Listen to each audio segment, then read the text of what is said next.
Those who have died have never, never left. The dead are not under the earth. They are in the rustling trees. They are in the groaning woods. They are in the crying grass. They are in the moaning rocks. The dead are not under the earth. Listen more often to things than to beings. Listen more often to things than to beings. 'Tis the ancestor's breath when the fire's voice is heard. 'Tis the ancestor's breath in the voice of the waters.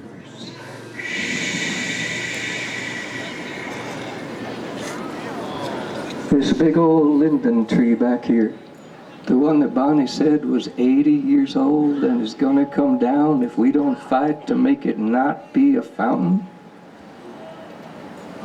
Linden trees grow here, and they also grow in Germany, where they're considered to be sacred objects. And in fact, trees in Germany, linden trees in Germany, are treated as the celebrants of peace.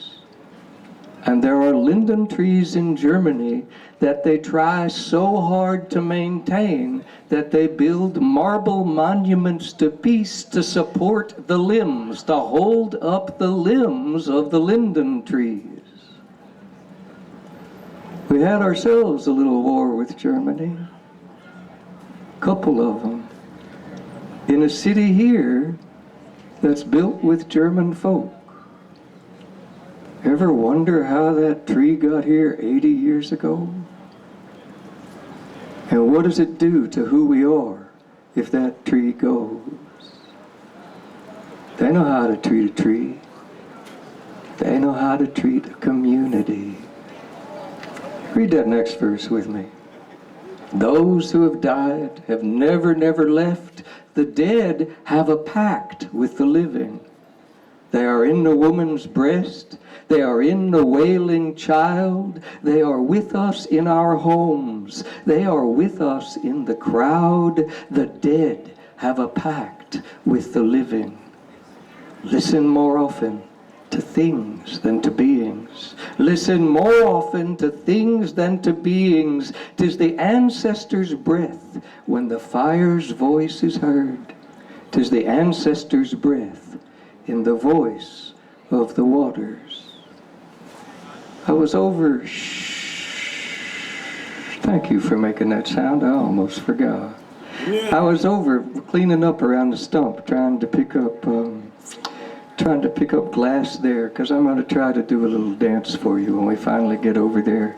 And right in the middle of the little patch I was picking up, there was an oak leaf, which obviously means, since there are little acorns around there too, there's an oak tree in this park.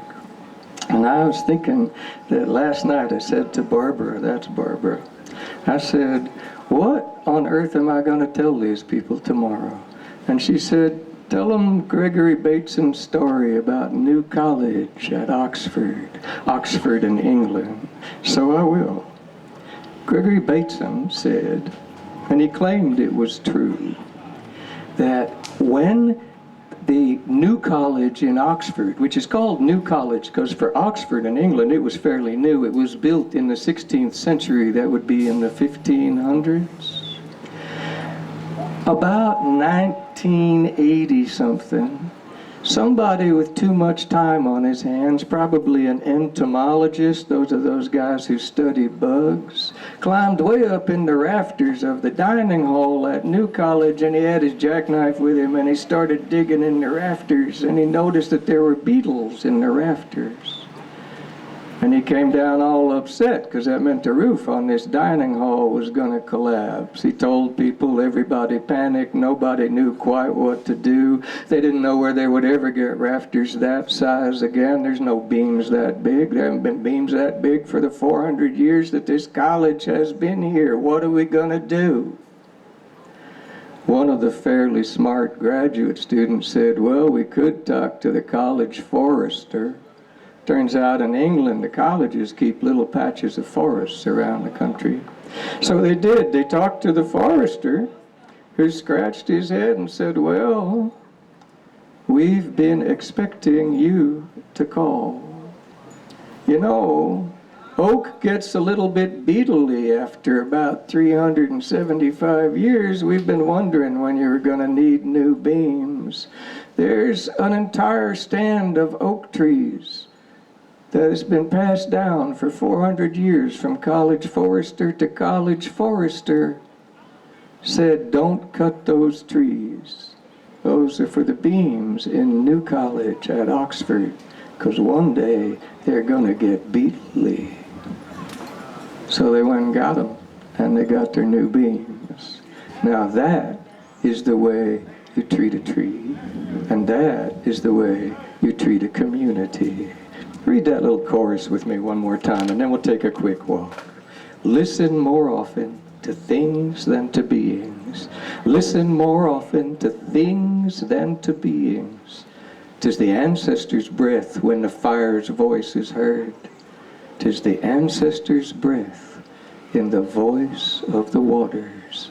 Shh. Now, some of you will walk, and some of you will roll, and some of you may choose not to come and want to wait here.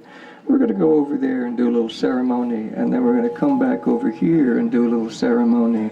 And those of you who stay, admire the painting on this gazebo. There was a time once when this gazebo needed to be painted, and the city couldn't afford it. So the guys from the drop-in center came over here and did this paint job for nothing. Those of you who'd like to take a little walk, come with me.